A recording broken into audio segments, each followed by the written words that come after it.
Good afternoon. I am joined, as I am every day, by the woman to my right who needs no introduction, the Commissioner of the Department of Health, Judy Persichilli.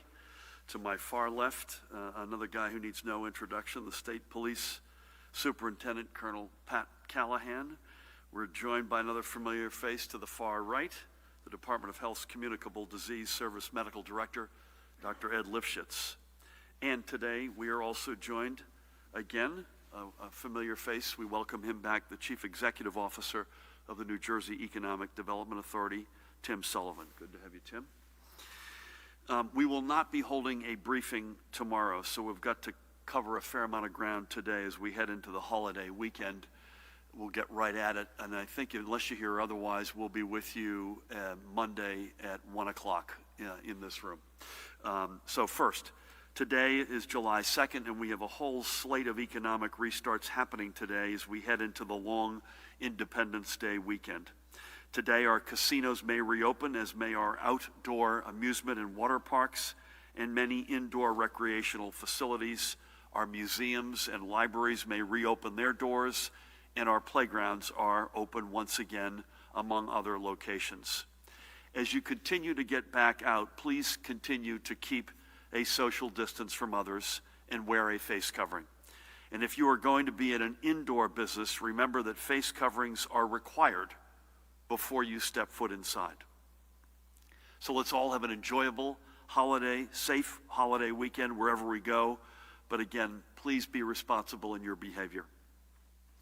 Next, I've asked Tim to join us today to speak a little bit more on the efforts of the EDA to assist our business community throughout this pandemic and to help position our economy for long-term health as we continue our restart and recovery.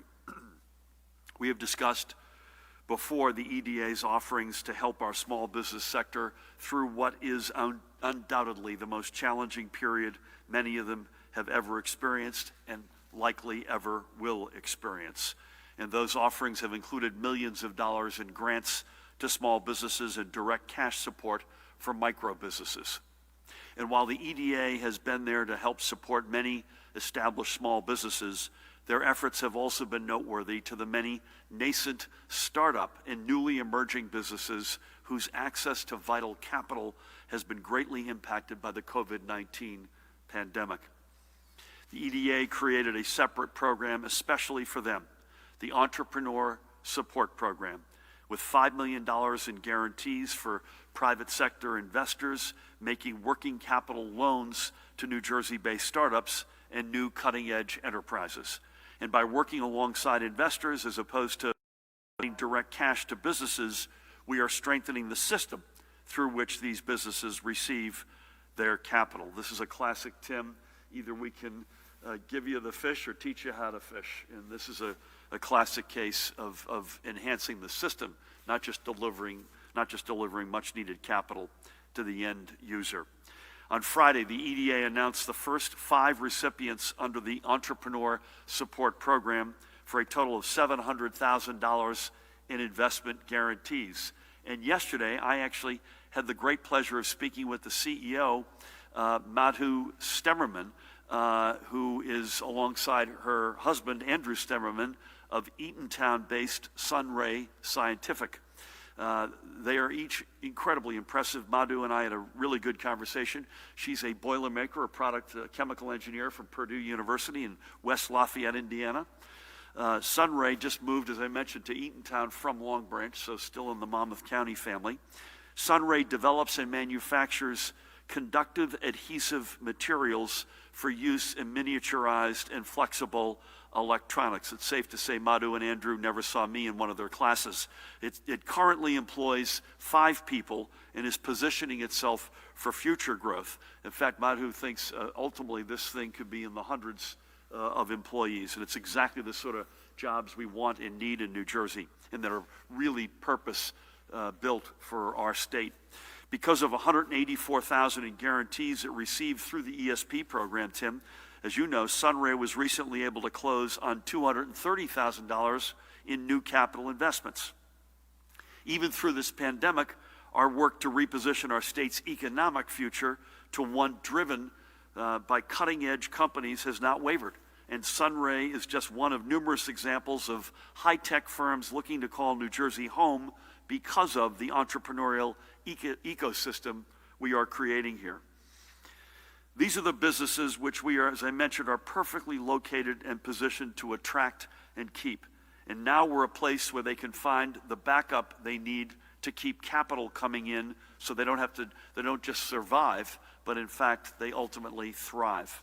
So to you, Tim, and your incredible team at the EDA, from Chairman Kevin Quinn and other members of the board right on down, I thank you for your continued work to support our economy and our small businesses throughout this unprecedented time. And I am confident that the payoff of these investments will come in a state economy that is stronger and more resilient. Next, this morning, the Department of Labor released its weekly unemployment figures. The department received just shy of 28,000 initial claims last week, which is a decrease of roughly 5,000 from the week prior.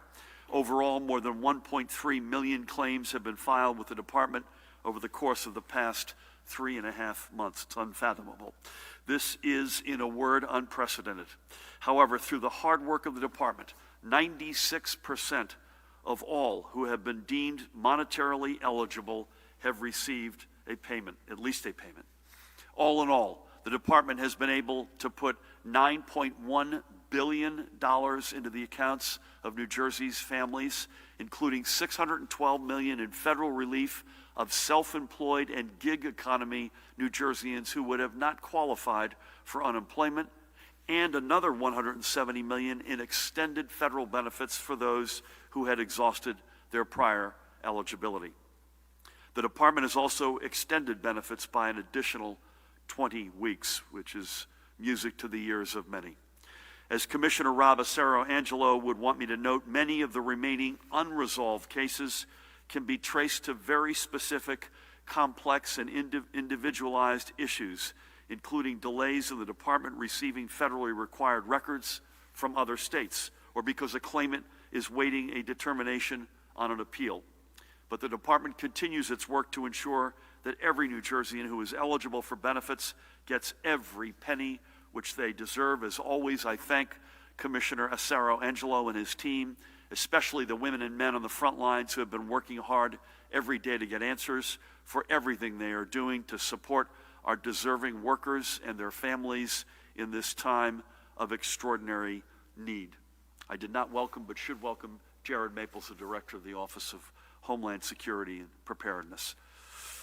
Switching gears yet again, we want to give you a quick update on the work of the Rutgers School of Public Health in leading our efforts to build up our contact tracing program, which we discussed at length last week. I mentioned Judy yesterday. It was Lamont Repillette's last day as the Commissioner of Education.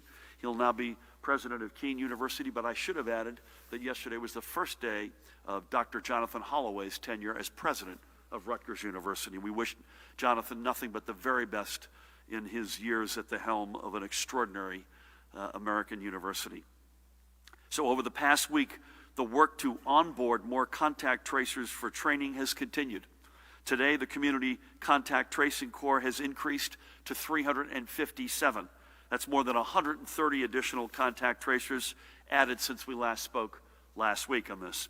Additionally, Rutgers School of Public Health has invited 859 current local public health workers to be trained on the ComCare reporting system, with more than 600 of those now having completed their training. That 859 is the approximately 900 contact tracers that Judy and I have been referring to that are at the local, county and local levels that have been on the field battling on our behalf, and hats off to them, as well as to the new signees.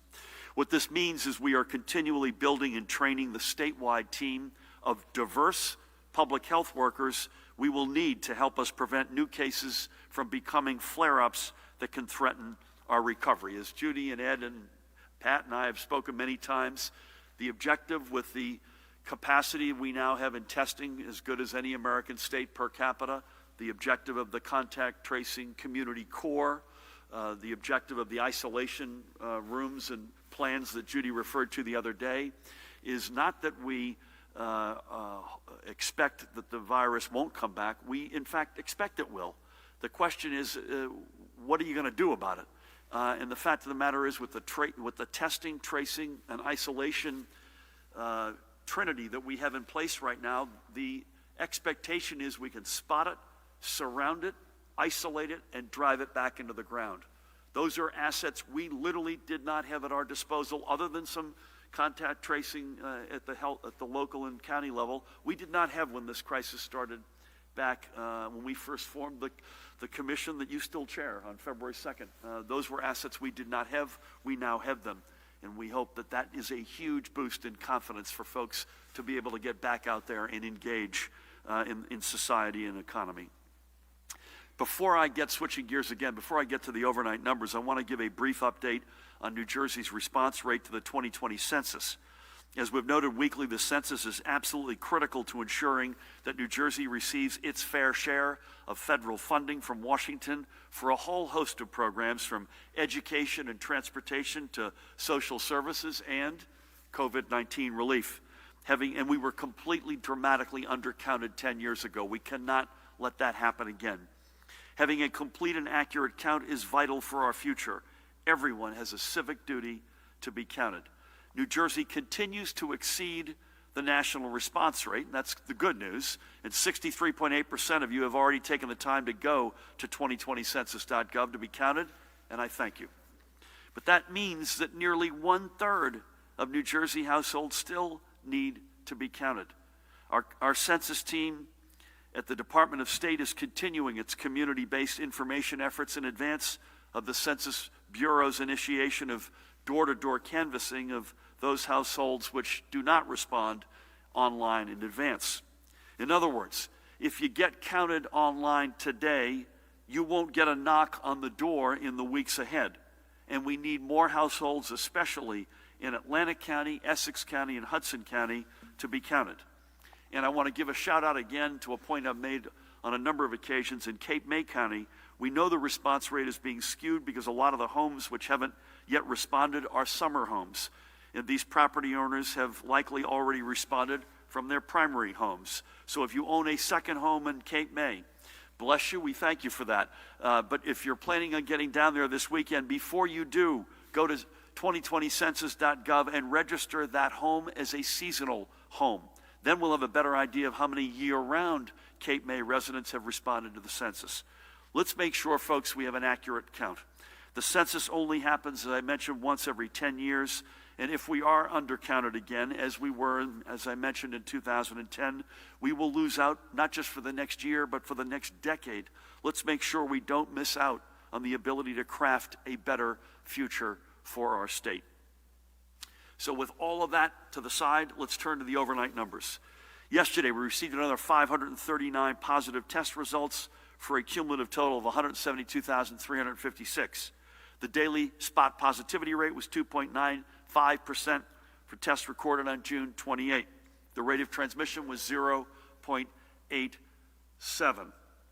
Again, RT, rate of transmission, as you see, and the daily spot positivity rate give us our best picture of how COVID-19 continues to spread, and alongside new hospitalizations are the most important non-hospital metrics we look at when making decisions for when we can enter the next stages along our road back. If you stay here for a second, I would just say this. We have said, Ed has said it, Judy said it, I've said it, Tina Tan has said it. Just because you get a little bit more one day to the next or a little reduction one day to the next, that's not a trend. But it is worth noting. We have more daily positives today. The spot positivity is up slightly. The rate of transmission is up slightly, and that's something that we're going to keep a close eye on. Looking to our hospitals, the total number of residents hospitalized for COVID-19 yesterday was 1,027. The number of patients requiring intensive or critical care was 216. The number of ventilators in use was 170. Now, all three of those numbers are down from Tuesday. So let's also keep that in mind. There were 51 patients who are known COVID positive admitted to our hospitals, while 83 live patients were discharged. Here are how these daily numbers feed into the overall trends. But even though we have lots of positive data to see, we know we still have challenges ahead. We need to improve our standing among all states. We need to keep pushing ourselves down on these rankings. Today we are reporting with the heaviest of hearts, an additional 27 confirmed COVID-19 deaths, and that total is now 13,251 confirmed fatalities from our New Jersey family. The number of probable deaths that Ed went through the other day remains unchanged at 1,854. As we do every day, let's remember 3 more of the New Jerseyans who we lost. We'll start in North Bergen, a great community in Hudson County. And that was the home of Mary Klesch. You can see Mary there. She was born in Vineland in Cumberland County, and her early life eventually took her to Hazleton, Pennsylvania, where she met the young man who would be her husband for the past 55 years, Joseph. The couple moved first to Pennsauken before eventually settling in North Bergen. Mary was a bookkeeper and administrative assistant at the corporate offices of the Western Union Telegraph Company in both Philadelphia and then in New York City.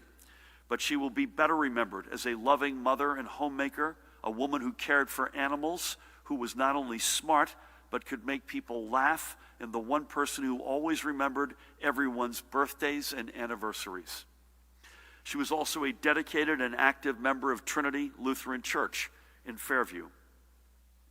Mary leaves her husband, Joseph, who I mentioned, and their son, Kevin, and I had the great honor of speaking with both of them yesterday, bless them both, and Kevin's wife, Amber, and their son, Mary's grandson, Ian. Mary also leaves behind her sister, Joyce. Mary was 85 years old. May God bless and watch over you and your family. Next, we recall Gaspar Madrazo of Hillsborough in Somerset County. He was a veteran, a member of the United States Navy from 1978 through 1981, and he earned an Expeditionary Medal for his service. After his military service concluded, Gaspar found his next calling in law, starting as a patrol officer, eventually being promoted to detective, and again later to criminal investigator before retiring in 2006. Gaspar made the most of his retirement, spending time with his children and doing as much hunting, fishing, and camping as he possibly could. He will be remembered for his warmth and willingness to lend a hand to whoever needed it. Gaspar leaves behind his wife of 23 years, Anne, who grew up in Da Nang in Vietnam and whose family is still in Da Nang, and their 3 young daughters, Vi, Gia, and Tiffany, and they are 21, 19, and 16 respectively. He is also survived by his older sister Nancy, brother Artie, and sister-in-law Maggie, and 4 nieces and nephews. And Gaspar, for that extraordinary life he lived, was only 60 years old. We thank Gaspar for his service to our nation and to his community, and may God watch over his soul and his family. Finally, we remember Milicio Morales of Gloucester City. A native of Mexico, Milicio came to the United States 22 years ago at the age of 39 for the same reason that so many others have come here, to find better opportunities to provide for his family and to live out his American dream. Milicio was a hard worker and found his calling in the restaurant business, working in Westmont Bagel in Haddon Township, Seasons 52, and other establishments. He is survived by his wife of 42 years, Maria Isabella, and their 6 children, Elizabeth, Alfredo, Daisy, Leslie, Eric, and Kenya. He also leaves behind his younger siblings, Julian, Alejandro, with whom I had the great honor of speaking yesterday, Roberto, and Nicholas.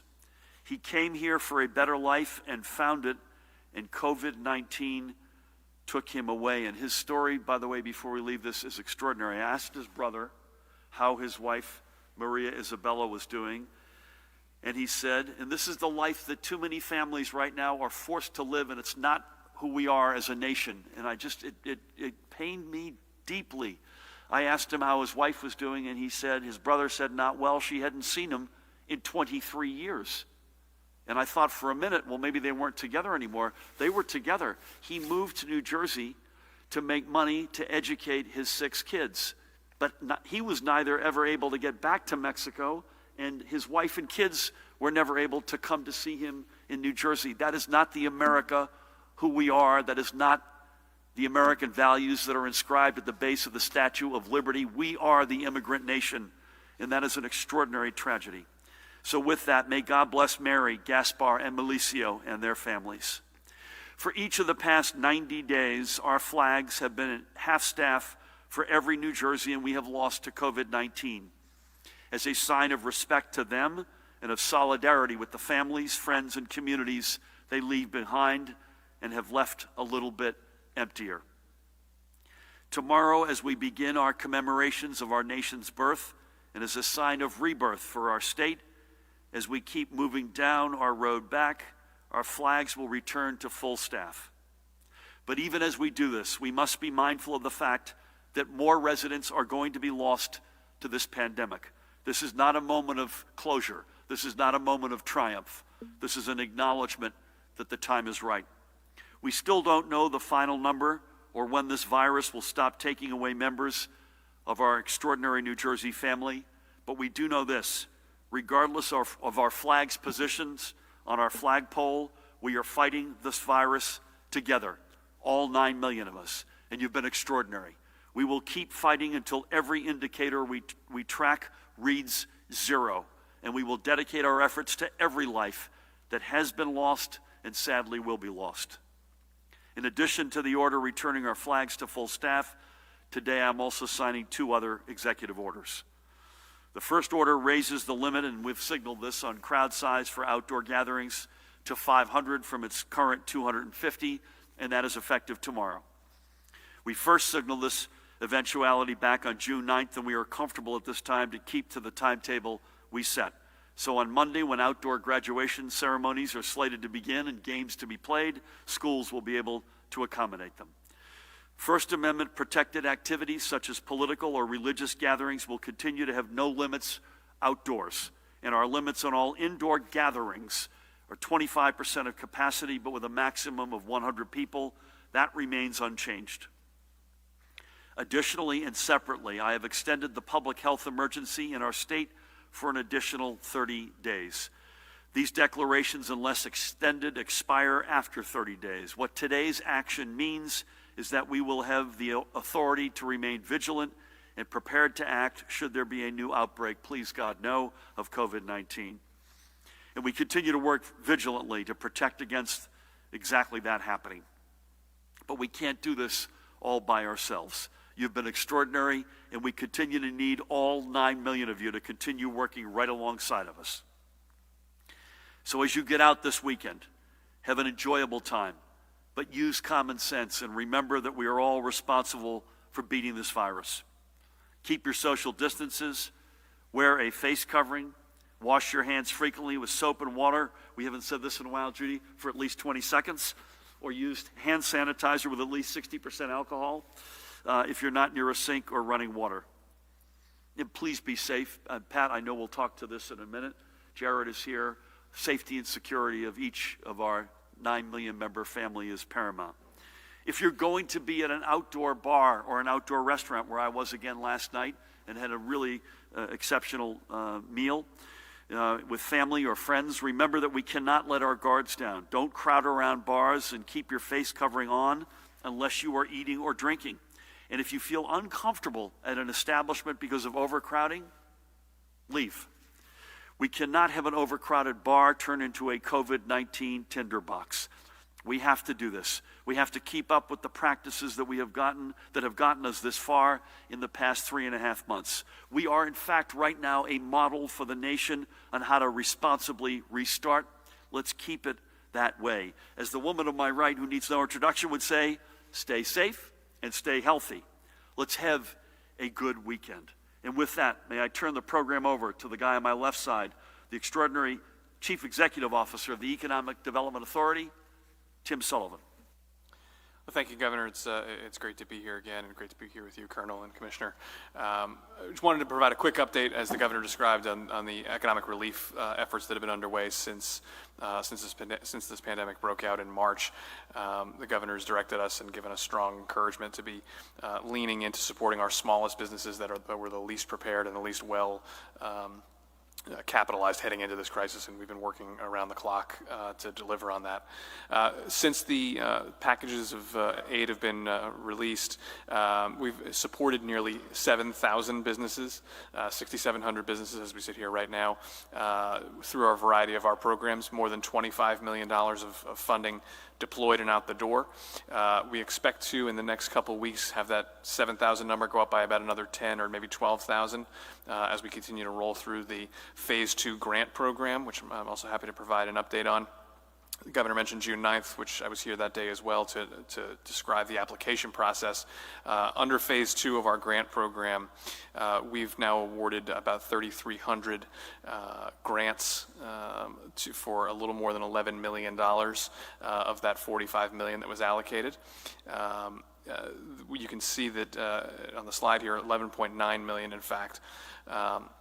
We focused really aggressively on making sure that these grants were made available for businesses that are historically left out of small business programs, minority-owned firms, women-owned firms, businesses that are located in high poverty, high unemployment, low-income census tracts. Of the 3,300 or so that have been approved already, more than 22% are minority-owned, more than 25% are women-owned. Of the applicants that we expect to be able to fund, about 38% are located in Opportunity Zone eligible census tracts. So obviously more work to be done, more to go here, but through the initial phase here of the 11.9 that we've gotten out the door in the last couple weeks, really good, I think, progress towards a more equitable and fair recovery. Just one PSA on this: 3 counties are partnering with us to add additional funding beyond the money that the governor allocated for the entire state. So Essex, Ocean, and Passaic counties each contributed $10 million to support businesses in their counties that we're essentially administering on their behalf. Applications for those 3 counties are still open through next week, through July 8th. So if you are a small business under 25 employees located in Essex, Ocean, or Passaic, those programs are not oversubscribed, and you should fill out an application if you need funding at cv.business.nj.gov. 2 other quick announcements. One of the things we've heard loud and clear through the Restart and Recovery Advisory Council that I've got the honor of co-chairing with Zacchaeus Smith-Ellis and Jose Lozano and the commission that the governor convened is that small businesses need technical assistance and resources, particularly around e-commerce, to support their reopening. These are your sort of prototypical mom and pop operations that maybe never got around to building a website or never figured out how to do electronic scheduling for their workers or do web booking for appointments at a barbershop or a nail salon. And that was okay pre-COVID, but now in an era of limited capacity and more need to rely on technology, we're going to be launching a program to provide direct support to those businesses. They'll help you build a website, help you set up your online shop, e-commerce platform, help you figure out a delivery technology platform. And so we'll have some more details on that in the next week or 2, but we're going to basically launch a pilot program, kind of work out the kinks and see what works, and then scale that up and hope to support thousands of businesses get the technical assistance they need. Last thing I'll mention, both chambers of Congress passed an extension of the PPP program that the SBA is running. There's a little bit more than $100 billion with a B of funding left in that program.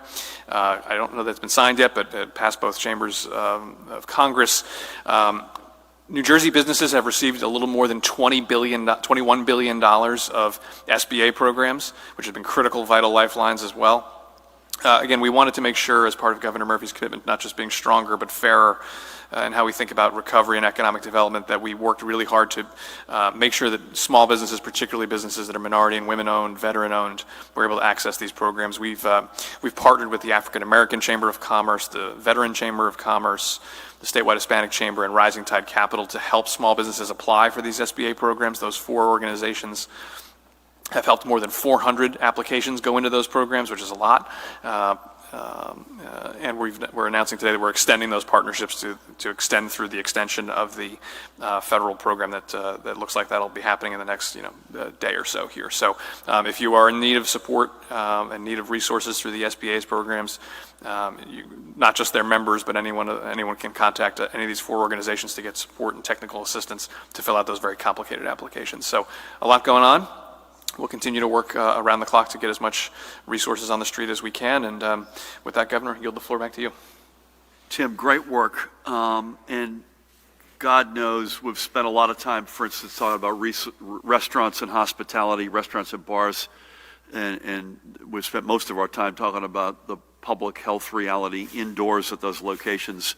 But they're the best example of an entire community of small businesses that have been crushed by this. You've done an extraordinary job. It is quite clear when people say to me, hey, if you get the ability to borrow, and by the way, we need that ability almost immediately, or if you get that direct federal cash assistance, or you get new sources of revenue, can you give us an example of where you can be more robust?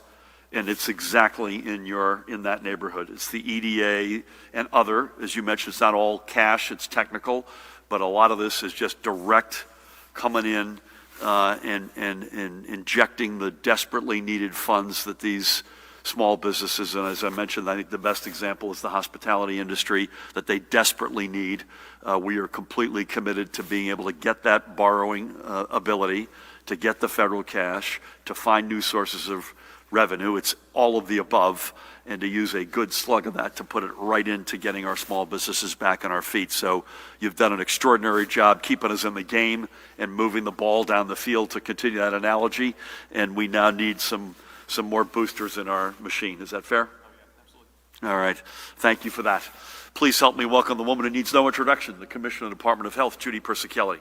Thank you, Governor, and good afternoon. Well, as we prepare for the July 4th holiday weekend, we expect more residents to be out in our parks, visiting our beaches, and having backyard barbecues. I know we are all looking forward to celebrating, but we must continue taking precautions to protect yourselves and others. COVID-19 is still circulating in our state, and it's up to all of us to stop the spread of this virus. Don't just think about your own health, think about the health of your family, your friends, your loved ones, your neighbors. If you plan on having people over to celebrate the 4th, keep the gathering outside and continue to social distance to lessen the risk of spreading the virus. When going out, don't visit crowded spaces where you cannot appropriately distance. Stay at a minimum 6 feet from others.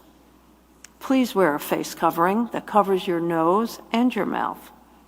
Please wash your hands frequently for at least 20 seconds. Bring with you and frequently use hand sanitizer with at least 60% alcohol. Visiting an amusement park may be part of your plans this weekend. To protect customers and the staff at these parks, yesterday the department issued a directive with health and safety standards. Some of the requirements include limiting the occupancy to 50%, requiring face coverings for staff and visitors, except when doing so would inhibit an individual's health and safety. And if the individual is under 2 years of age, please do not put on a face covering. Screening staff for COVID-19 symptoms. Establishing a guest flow plan, including managing lines and making walkways or stairways one way or clearly divided for bi-directional travel with appropriate directional signs and markers. Establishing social distancing reminder signs, floor decals, and making routine reminder announcements. Sanitizing common seating areas and frequently touched surfaces throughout the day. Adjusting seating on rides and throughout the park to allow for safe distancing, and installing physical barriers at ticket windows and point-of-sale stations. These procedures will help keep residents safe while they enjoy a day at the amusement park. A critical part of containing the spread of COVID-19, as you know, is getting tested. There are more than 250 locations in New Jersey offering testing, including CVS and Rite Aid pharmacies. So residents should get tested, especially if they have been in crowded spaces. As the governor mentioned, we are scaling up contact tracers so that once someone gets test positive, public health staff can quickly identify their contacts and advise them to get tested and to quarantine. Local health departments across the state have done an incredible job doing this work. We have chosen ComCare as the common data reporting platform for contact tracing that will allow us to collect data uniformly from approximately 100 local and county health departments around the state. I want to thank all of the health departments for the work that they've done and for the work they've done in implementing this technology. Camden County Department of Health and Human Services and health departments in Essex, Atlantic, Burlington, Gloucester, Middlesex, Monmouth, and Salem counties are all using this platform. The remaining health departments in the state will go live on ComCare next week. The adoption of ComCare across the state will help provide a comprehensive view of our tracing efforts. Moving on to my daily report, as the governor shared, we reported 1,027 hospitalizations with 216 individuals in critical care. 79% of those critical care patients are on ventilators. We are reporting 3 new cases of multi-system inflammatory syndrome in children, for a total of 51 cases in our state. The children affected have either tested positive for active COVID-19 infection or had antibody tests that were positive. Fortunately, in New Jersey, there are no deaths reported from this syndrome. The ages of the children affected range from 1 to 18. 9 of the children are currently hospitalized. The breakdown of race and ethnicity of these cases is white 16%, black 34%, Hispanic 39%, Asian 7%, and other 5%. The governor reviewed the new cases and deaths reported today. In terms of deaths, the breakdown is as follows: white 54.1%, black 18.2%, Hispanic 20.3%, Asian 5.6%, other 1.8%. At the state veterans' homes, the numbers remain the same as we've been reporting, as are the numbers at our psychiatric hospitals. The New Jersey daily positivity as of Sunday, June 28th, was 2.95%. In the northern part of the state, 2.99%. The central part of the state, 2.78%. And the southern part of the state, 3.1%. That concludes my daily report. Enjoy the holiday weekend safely. Continue to practice social distancing, wear a face covering, and wash your hands frequently for at least 20 seconds. Stay connected, stay safe, stay healthy, wear your face covering, and get tested. Thank you.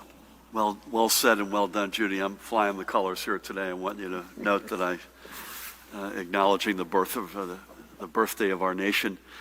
Can I ask Ed call it audible? It's clearly different on the outside than inside, but as we open up the amusement and water parks, playgrounds, to pick 3 areas that families will be going and taking kids there, there's been a lot of discussion over the past 3.5 months on what coronavirus looks like on surfaces. And I know the folks who are out there. The good news is we wouldn't be doing this if we didn't have confidence that the protocols were in place to make sure that the surfaces were as hygienic as possible. But Ed, any comments on this virus on surfaces? It clearly survives a relatively long time on a surface. Now the question is, what is a relatively long time and how much do we have to worry about it? And that depends on a lot of different things. It depends on how porous the surface is. It tends not to live as long, for example, on things like cloths or paper, compared to smooth surfaces like playground type equipment. On the other hand, you'd expect it to do worse in direct sunshine, which tends to cause degradation of viruses faster. Yep. So the short answer is, it depends. And yes, you definitely want to clean and disinfect high-touch surfaces very commonly. Avoid touching them as much as you can, and as much as you can, clean, wipe children's hands, use disinfectant, and so on. It takes a village on this too. So the proprietor of the amusement park or the water park or the community that has the playground has to do their part, and moms and dads and kids have to do their part as well, right? So that's the quick wash soap with water, or have have the 60+% alcohol content hand sanitizer handy, right? And those, if both sides of that equation do their job, we should be in good shape. So that's giving us the confidence to be able to take that step today. Pat, welcome. As always, any reports from the front? Thanks, Governor. Good afternoon. With regards to compliance overnight, there were no issues reported to the Rock, which is always a good thing to report.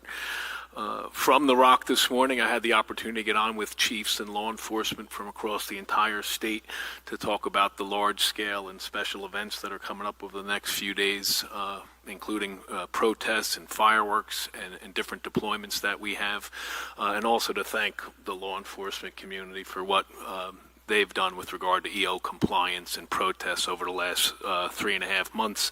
And as I referenced yesterday, the 4th of July weekend can be a tragic one, not only in New Jersey, but across the nation. And I just reflect back to a year ago, to last 4th of July holiday, we had 9 fatal crashes, which resulted in the death of 13 people. 4 of those crashes were alcohol and drug related. And I'm just letting you know that there's going to be hundreds of more troopers out starting this afternoon from Sussex to Cape May through the 4th of July weekend. Click it or ticket, speed details, aggressive drivers, DWIs, patrols, in an effort to make sure that we don't have even one tragedy over this weekend, because that is not knocking on a door at 2 o'clock in the morning and telling the parents that your son or daughter isn't coming home. From personal and professional experience, I can tell you it is one of the worst things that you have to do in this profession. So I just ask that everybody stay safe and enjoy the birthday of the greatest nation on earth. Thanks, Gov. Amen to that, the greatest nation on earth. For all of our challenges, we remain the king of the hill. 2 things, one specific to that last set of comments and one more broadly on knucklehead behavior. The specific one, you made the point yesterday, we're light years different than 5 or 10 years ago. There are plenty of different services and ways for people to move around where they don't have to get behind the wheel. So please, God, don't get behind the wheel if you're impaired, and don't get into a car with someone who is behind the wheel who's impaired. I think it was not based on my comments, I promise you that, but I think there's a public perception that that folks have, in some corners of the state, have conflated 2 very separate observations that we've been making consistently. One is knucklehead behavior, particularly the pictures of those outside bars that we've been seeing, and we've spoken of that. That just can't happen. We've spoken to the proprietors. In some cases, we've taken action. We'll continue to take, if need be, aggressive action. That's non-compliant, unacceptable behavior. That is not the reason why we have pushed off indoor dining. I want everyone to understand that. That is not the reason. The reason is, number one, the lethality of this virus indoors versus outdoors. So you see that in how it transmits in particular. There are examples all over the country. And secondly, what we are seeing going on in other states, in indoor bars and restaurants. And the evidence is overwhelming. Those are the reasons why we have pushed back indoor dining. Remember, the combination of facts as it relates to indoor activity which involves food or drink. Just let's review them for a second. You're indoors. Ventilation is an issue. You're sedentary. You're in close proximity. And by definition, you can't keep this on the whole time because you've got to eat or drink because that's why you're there. That combination of facts contributes to the lethality of this virus indoors. And we've seen evidence in Florida, Texas, Arizona, Michigan, Wisconsin, California. We've seen case after case after case after case. So inasmuch as Judy and Pat and I are calling out the knucklehead behavior, that's not the reason why we've pushed off indoor dining. So this question of I'm hearing one size doesn't fit all. Let me tell you, indoors, you're either indoors or you're outdoors. And that does fit all. Now, we're going to get there. God willing, if the rate of transmission stays under 1, Judy, if our spot positivity stays in a low single digit, if we get the dozens of new hospitalizations as opposed to the hundreds that we were having every day, we get there. folks doing the right thing will get there. But those are the reasons. Those are two separate admonitions. One is the lethality of this virus indoors, particularly if you're eating or drinking, is undeniable. We'll get there, but we can't do it yet. The other, unrelated, is knucklehead behavior outside. We need to deal with both separately. Wanted to get that off my chest. Thank you. It was not just an opportunity to use the word knucklehead, which I've been trying to. Brent, I'm looking to your left and your right, and I'm trying to figure out, should I start on the right or should I start on the left? Either way, we start with you. Please. Good afternoon. Hold on one second. Wait till Aswan's got the mic, so he's coming in here. Please. Good afternoon, everyone. So we saw only a few dozen new hospital admittances in the last few days and more discharges, but hospitalizations rose the other day. How does that work? I'm a little confused. 2, do these new reopenings today or in the next few days include indoor rec centers, dance classes, and indoor gymnastics? And what about indoor pools? Why was simulcasting at the Monmouth and Meadowlands racetrack not restarted today when sports books and the tracks are open for business? What are your plans, Governor, for the 4th of July weekend? And you said yesterday you had switched the desk you used from Woodrow Wilson's desk. Where is that desk now? And how did you come to use Woodrow Wilson's desk at all? And what desk will you use now?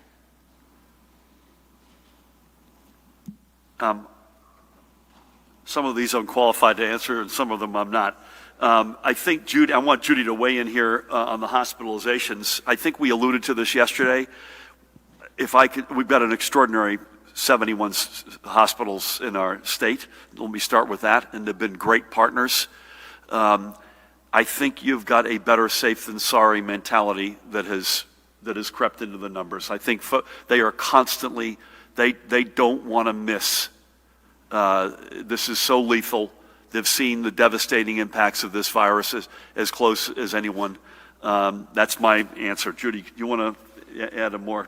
Yeah, we talked about it. We talked about it yesterday, but why don't I just give you absolute numbers? Because I think once you look at the absolute numbers, realize we have 71 hospitals. We have very few admissions of COVID positive and PUI patients. So the overall hospital census, that's patients in the beds, is 1,027. So in our 71 hospitals totally, we have about 1,000. When you look at the patients that have been admitted with a COVID positive definite diagnosis, in the last 24 hours, as of 10 p.m. last night, it was 51. When you put in the PUIs, persons under investigation, people that come into the emergency room, perhaps with respiratory symptoms, there were 253. The conversion rate on discharge to absolute COVID patients is running, maybe 80% negative, 20% positive. So the numbers are quite small, but nonetheless, we look at every single number. And we're trying to get faster testing of the PUIs so that it's more clear on a day-to-day basis. So it's the PUIs that are really causing the uptick. Did that help? Yeah. Okay. Brent, I know indoor pools are not. Matt, can you address both what's, and we can get back to this indoor rec gyms, not gyms, they're not open. So what time? The New Jersey Business Association, Industry and Business Association said rec centers, dance classes, indoor gymnastics. And then I think an indoor pool group or a swimming group said that indoor pools, they believe are going to reopen. I was just wanting to make sure. No, the indoor pools are not. And also, could you address the simulcast? We are in pretty regular discussion with the Racing Commission and the tracks, trying to figure out some not surprising knots in the reopening of their facilities. So you may bear with us on that. But Matt. I'd have to defer. We're working on updating the indoor sports guidance in light of the changes today. So it depends on the type of facility that we're talking about. Some additional indoor activities may be allowed, but we'd have to look at the specifics. I'm not sure I fully understood the question on the tracks. This is no simulcast. We had a reporter there today, and he said that simulcasting sports betting is allowed, but simulcasting is not at the racetracks, and people there are wondering why. I'm not sure about that question. Can we come back to that? I'm going to be on the shore for most of the weekend, hopefully doing some outdoor dining. And a particular note, invited by Tim's former boss and dear friend, former Mayor Mike Bloomberg, who in his capacity as chair of the 9/11 Museum, has invited myself and the New York officials to stand with him as they reopen the 9/11 Memorial Plaza on Saturday, July 4th. So that's a solemn moment, and we'll be honored to represent New Jersey. The desk is in storage, and I took George Helmy's desk, and I'm not sure he's happy about it. Yeah, I believe it was always the governor's desk in New Jersey, and it was getting repaired. But I've been using it for quite some time. But it is in storage, and my guess is it is unlikely to reemerge. But I've got George's desk, and as I said, he's not happy about it. What is George just sitting on the ground? And George has gotten another desk from another source. I'm not. He's standing. He's standing. We've taken George is actually now working on the sidewalk out in front of the building. Sir. Governor, can you update us on the recent tri-state advisory requesting that travelers from certain states quarantine upon arriving in New Jersey? How are you guys tracking that, and how many people have complied? Yeah, as I said, I'm not sure I've got a specific answer on how many people have complied, but as I mentioned yesterday, the evidence we have anecdotally, I admit to you, because this is only a few days in, has been very positive, overwhelmingly positive. I don't know that I've got I actually sent a message to some of my colleagues as I was sitting here a short while ago to get an update on it. Judy, do you have anything on that, or Pat? All I have is that we're developing a feedback loop, so we will be able to track those that fill out a form, and that will go to the local health officers. We're working on that now. I mean, as we said, we wanted to get out there quickly. This is one where most of the things we do, we have a longer runway, we run all the traps, and then we go live with it. This is one because the bully pulpit really impacts this one. We wanted to announce it quickly and then fill in the details as we go forward. And again, I want to repeat for everybody, in case you're not familiar with this, if you're coming back to New Jersey or if you're visiting New Jersey from a hotspot state, and that the list of states is on our website, covid19.nj.gov. It's now 16 states, and you're on that list if you're a state, if you have higher 10% or higher spot positivity rate on a rolling 7-day average, or you have at least 10 new cases per 100,000 residents on a rolling 7-day average, you're on that list. We want you to self-quarantine and get tested. And it is a travel advisory. And while we can't make folks as a general population matter do that, Judy does have the ability and the right to be able to go in explicitly to individual behavior, and she reserves that right, and will use it if she has to. So thank you again. We've gone through no retaliation, no hidden agenda. We've gone through hell. We want to do everything we possibly can to not go through hell again. We wish those states, they're in our prayers. We wish them nothing but speedy resolution, but we can't let this back in the back door if at all possible. Sir, you good? I'm going to, as we pack up here, I want to repeat something that we haven't said in a couple of days, and that is Tuesday's Election Day. And we have a hybrid system in place. And we take any concerns we hear that we've heard very seriously, and we try to run them down, whether it's with the U.S. Postal Service, with whom we're on regularly, or county clerks or other counterparts. This is a hybrid election in the sense that if you're registered either as a Democrat or Republican, you got a ballot. If you're an unaffiliated person, you got an application for a ballot.